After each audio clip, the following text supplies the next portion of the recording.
Yesu ashimwe, waramutse neza. Uyu no munsi wanjye, uyu no munsi wawe. Imana iguha umugisha gufata akanya ko kuba mu ijambo ry'Imana. Turimo turasoma mu gitabo cy'Ingoma za mbere, kandi muri iki gitabo tugenda tubona inkuru zimeze nk'izigaruka, ariko umwuka wera niba yemera ko zijyamo hari icyo zakwigisha, kandi ushobora gufata uru rugamba rwo mu mubiri barwanaga wowe ukarushyira mu mwuka ukareba ibyo byakiza mu buzima bwawe. Reka duhere ku murongo wa mbere, turi mu gice cyaho cya 11.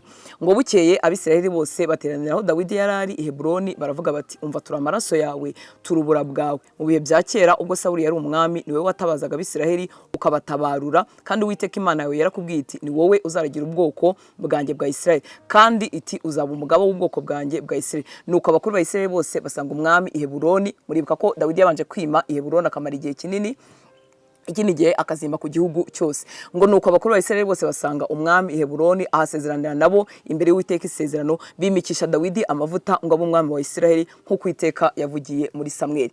Ikintu numvise igihe nasomaga iyi mirongo nkizanya mu buzima bwacu bwa buri munsi, Uwiteka ajya duha amasezerano asabwa ko uhaguruka ukagira icyo ukora. Urugero, Imana yakubwiye ngo uziga, uzabona akazi n'ibindi nk'ibyo, zubaka inzu n'ibindi. Hari ikintu bisaba ko wowe ubikora, uhaguruka ugashakisha, ugakomanga, ukabaza, ugasoma, ugakurikirana amakuru. Hari andi masezerano asaba ko usenga kandi ugategereza. Ayo masezerano hari igihe twebwe tutabikora muri ubwo buryo, tugashaka guhatana.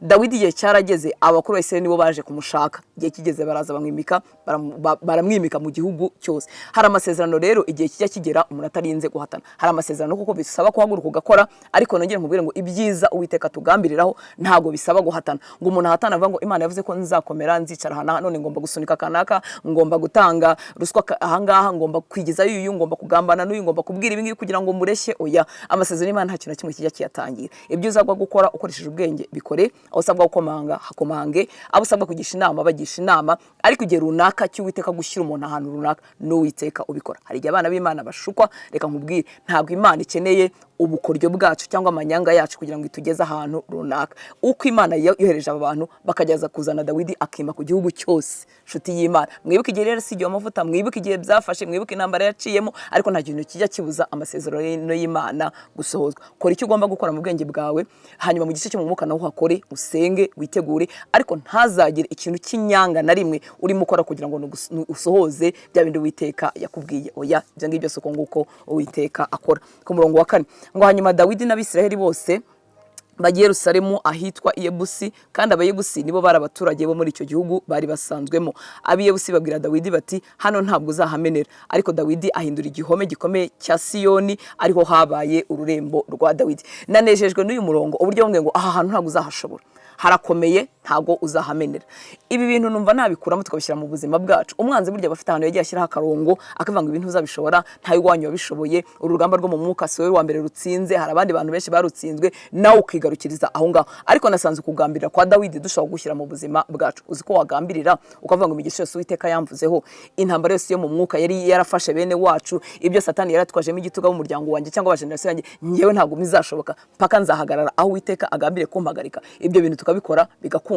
Nongeye nkubwiye ngo umwanzi ahora higa avuga ngo uyu ntazakizwa ngo mari imyaka 10, uyu ntazakizwa ngo mari 20, uyu ntazaca iyi migozi yose yari iri ku buzima bwe cyangwa ku muryango we ntazabibasha. Ariko nubigambirira ukaba umusirikare ushikamye muri Kristo, ukaba umusirikare urwana urugamba rwo mu mwuka, nta kabuza ibyo umwanzi yarashyize akadomo kutazabigera uzabigeraho. Dawidi baramuvuze ngo aha wikwirirwa uhaca ntabwo uzabasha kuhamenera, ariko aha ngaha niho yaje guhindura haba ururembo rwa Dawidi. Nshuti y'Imana, hari imigisha myinshi yo mu buryo bwo mu mwuka ibicyo twebwe iyo tutagamburuye, iyo twemeye kuba abarwanyi mu buryo bwo mu mwuka, twikiza ubwacu tugakiza na bene wacu. Mu isi yo mu mwuka itagaragara, ushobora wowe gusenga kwawe no kubana n'Imana kwawe neza no kumvira Imana gutuma wimura umuryango wawe, wimura abantu mugendana bakagira ahandi hantu bahagarara mu buryo bwo mu mwuka batari buzagere, yo hataboneka umuntu runaka w'umurwanyi mu buryo bwo mu mwuka. Urwo rugamba ujye ururwana urutsinde, kuko umwanzi yashyizeho akadomo. Nkuko yavuze ngo Dawidi ahantu ntabwo uzahashobora, ariko Dawidi ararwana ndetse ashyiraho n'umugabo, aravuga ngo umuntu uzatera ahantu akahashobora niwe uzaba umukuru w'ingabo. Hanyuma bararwana kuko barashobora. Twebwe tubizane mu mwuka. Mwibuke ko intambara zacu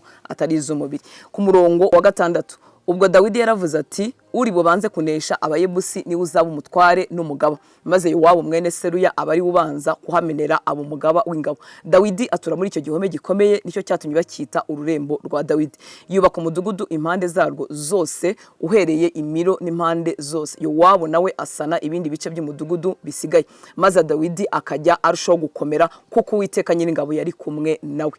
Dawidi ntiyicaye ngo arekera kurwana, ariko none harimo no gukomezwa n'Imana.